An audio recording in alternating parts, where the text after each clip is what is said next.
Rewriting Service Stories. Led by John Brooker, the Military and Veterans Law Clinic helps former service members overturn unjust discharges caused by misunderstood trauma. By Alyssa LaFaro. When Eve Richardson began working with the Military and Veterans Law Clinic at the UNC School of Law in 2019, clinic director and law professor John Brooker asked her a simple but powerful question. What do you want to get out of this? Like many of Brooker's clients, Richardson had endured traumatic experiences during her time in the U.S. military. But when she enlisted in the Army in the early 1980s, she was filled with hope. After completing basic training, she served as a cook in the mess hall and quickly proved her talent, winning several cooking competitions. Her dedication and skill propelled her through the ranks, rising from private to sergeant in just 3 years. She was even stationed in Germany for a time. It was fabulous until it wasn't, she recalls. Richardson became trapped in an unhealthy relationship with another service member that led to severe depression and anxiety. It took time to recognize the toll it was taking on her, and when she finally decided to end the relationship, she found little support from the military. To be a victim, you have to know you're a victim, Richardson says. When people tell you it's your fault, you begin to believe it. Then came a crisis. Her young son was hospitalized with kidney problems. Richardson stayed by his side for nearly a month. For that, she was arrested for absence without leave. Her options? Face time in a military prison or accept an other than honorable discharge. She chose the latter, despite having served her country faithfully for nearly 8 years. Richardson's story is not unique. Brooker, who spent 15 of his 20 years in the U.S. Army, working as a Judge Advocate General, JAG, officer, has heard many like it. What piqued my interest was service members with repeated drug use or absence of offenses, Brooker says. Those are the 2 big reasons for other than honorable discharges, and I've seen this situation over and over again, especially with people who have trauma from war that impacts their judgment. Historically, the military has struggled to fully understand how conditions like major depressive disorder, anxiety, post-traumatic stress disorder, traumatic brain injury, racism, and assault trauma affect mental health. These conditions often contribute to other than honorable, OTH, discharges, which are issued for misconduct such as security violations, assault, abuse of authority, or drug use. As a result, service members with OTH discharges can lose access to critical veterans benefits like health care and disability pay, and face long-term barriers to employment, as the discharge remains on their permanent record, much like a criminal conviction. In the civilian world, being late to your job can't get you sent to jail, and likely won't leave a permanent mark on your character, says Jillian Foy, a third-year law student who works in the clinic. But if you're in the military, that's exactly what happens. Today, an estimated 400,000 service members are at risk of being denied access to benefits they've earned, according to the Legal Services Center at Harvard Law School. The UNC Military and Veterans Law Clinic is working to change that, one case at a time, by helping veterans upgrade their discharge status. It's a vital service in North Carolina, where nearly 10% of adults are active duty or former military personnel, or working as civilians for the U.S. Department of Defense. Understanding the roots of these injustices and how to fight them became a personal mission for Brooker, shaped by his own journey through the military ranks and legal system. From ROTC to JAG. Growing up in Durham, Brooker learned about the Army ROTC scholarship, which offers free tuition in exchange for military service after graduation from a recruiter. He earned a nearly full ride to Wake Forest University, where he studied politics and history, and was commissioned as an Army officer in 1998. He began his military career in the Transportation Corps, a logistics branch responsible for moving personnel and supplies via trucks, trains, planes, and boats at Fort Eustis, Virginia. There, he oversaw watercraft operations on the Atlantic Ocean. I loved every minute of it, Brooker says, grinning. One day, while reading the On Base newspaper, Brooker learned about the funded legal education program, which pays for law school for service members who want to join the JAG Corps. It seemed too good to be true, he says. It meant I'd owe 2 years in the Army for every year I was in law school, but I really loved the Army and what I was doing at that point.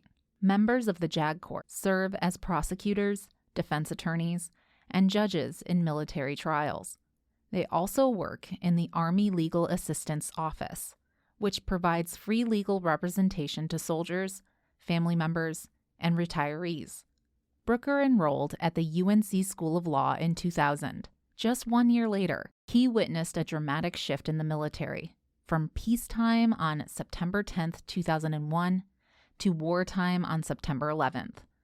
After graduating in 2003, he joined the JAG Corps and went on to complete 2 combat tours in Iraq.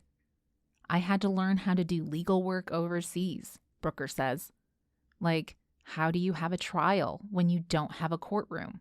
In one instance, we actually built one in Baghdad at a small operating base because our witnesses were there. The war changed the daily nature of what we did all day, every day.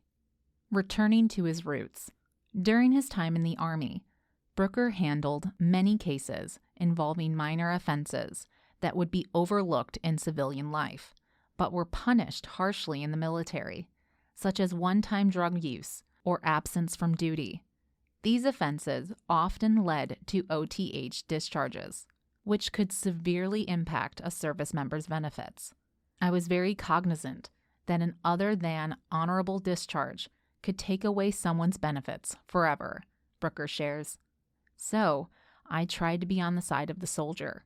Toward the end of his military career, Brooker was stationed in Charlottesville, Virginia, home to the U.S. Army's Judge Advocate General's Legal Center and School.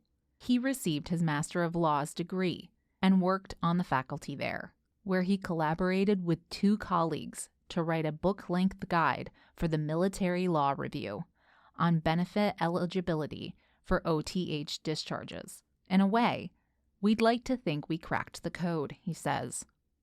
This work caught the attention of former UNC School of Law Dean Martin Brinkley, who called Brooker in 2018 to offer him a job running the Military and Veterans Law Clinic.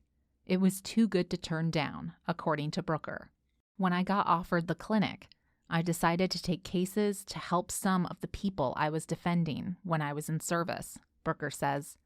At that time, there was a lack of understanding of how mental health conditions impacted behavior, and now we can go back, explain what happened, and ask the military to upgrade their discharge statuses, building cases, changing lives. Research in the clinic involves working closely with clients to help them build a case for discharge status upgrades. This includes reviewing military records, interviewing fellow service members, and understanding the culture of the unit at the time. Sometimes you're searching through thousands of pages of service and treatment records, says Maya Fernandez, a third-year law student who works in the clinic. You need to understand the Department of Defense language and the Code of Regulations for the Veterans Benefits Administration. It's similar to historical research, Brooker adds. You're looking back at facts from the past to construct a narrative of what happened.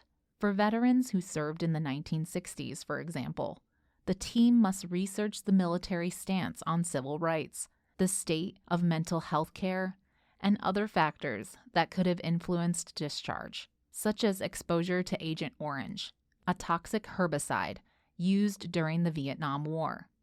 To strengthen their cases, clinic students and staff collaborate with a network of interdisciplinary experts. Kimberly Tran, a licensed clinical psychologist and adjunct professor in the clinic, guides students to develop mental health arguments. They also consult with providers from Carolina's Transforming Health and Resilience in Veterans program on traumatic brain injuries and work with addiction specialists to address substance use issues. Professor Brooker not only helps us learn the unique ways this study of law works, but gives us the agency to represent our clients. Jillian Foy, another student in the clinic, says, "There's this phrase in law we often hear, be a zealous advocate for your client." Professor Brooker truly embodies this. He cares so deeply about all clients within the clinic, and he makes it a point to help us have the same kind of energy. Upgrading military justice. So far, clinic students have assisted Eve Richardson in obtaining full veterans benefits, which have greatly improved her quality of life. She now has access to comprehensive free health care and sees a therapist to help process her military experiences. Her 3 great-grandchildren, whom she has custody of, will receive education benefits that will help them attend college or obtain other vocational training, while Richardson is still waiting to hear back about her discharge upgrade, a process that can take up to 2 years. She's incredibly grateful for the clinic's support. "Honestly, I was waiting for the clinic to stop calling me, and that never happened," Richardson says. "This was the first time someone was calling me, and for something that happened over 30 years ago. Mr. Brooker and the students have been a godsend. I wish we had more colleges doing this." John Brooker is the director of the Military and Veterans Law Clinic and the Wades Edwards Term Professor of Law within the UNC School of Law. Maya Fernandez is a third-year law student in the UNC School of Law. Jillian Foy is a third-year law student in the UNC School of Law. Eve Richardson is a veteran of the U.S. Army.